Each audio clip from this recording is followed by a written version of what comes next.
No long, unnecessary intros. Step into the roaring 1920s, my friend, where bootleggers ruled the streets and speakeasies whispered secrets.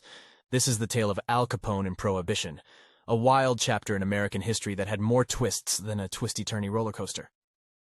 Prohibition was the ill-fated experiment that banned the sale, production, and transportation of alcoholic beverages in the United States from 1920 to 1933. The intention? To create a sober society and curb the excessive consumption of hooch. But what it really did was unleash a wave of organized crime like never before. Enter Al Capone, the undisputed kingpin of bootlegging. Born in Brooklyn with a twinkle in his eye and mischief in his heart, Capone saw Prohibition as the ultimate opportunity to make it big. With a smirk and a fedora, he took the underworld by storm, becoming the infamous face of organized crime. Capone didn't waste any time. He saw the demand for booze and jumped into the illegal liquor business with both feet. His bootlegging operation covered the entire city of Chicago, which was thirsty for a sip of forbidden nectar. Speakeasies popped up faster than daisies in springtime, and Al Capone supplied them all. But it wasn't just about alcohol for Capone. He had his fingers in all the proverbial pies.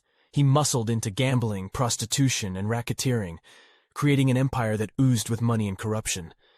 He even had politicians and law enforcement in his pocket, thanks to his legendary charm and generous gifts.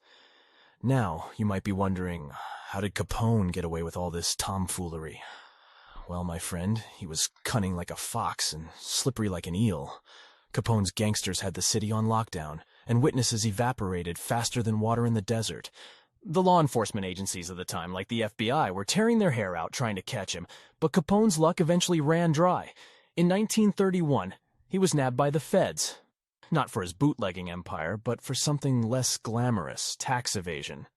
The crime boss was sentenced to prison, and the whole nation celebrated. It was like taking down the biggest bully in school. With Capone behind bars, Prohibition's grip loosened. People had had enough of the charade, and they demanded the return of their beloved alcohol. In 1933, the 21st Amendment came to the rescue, ending Prohibition and making it legal once again to savor a refreshing beverage.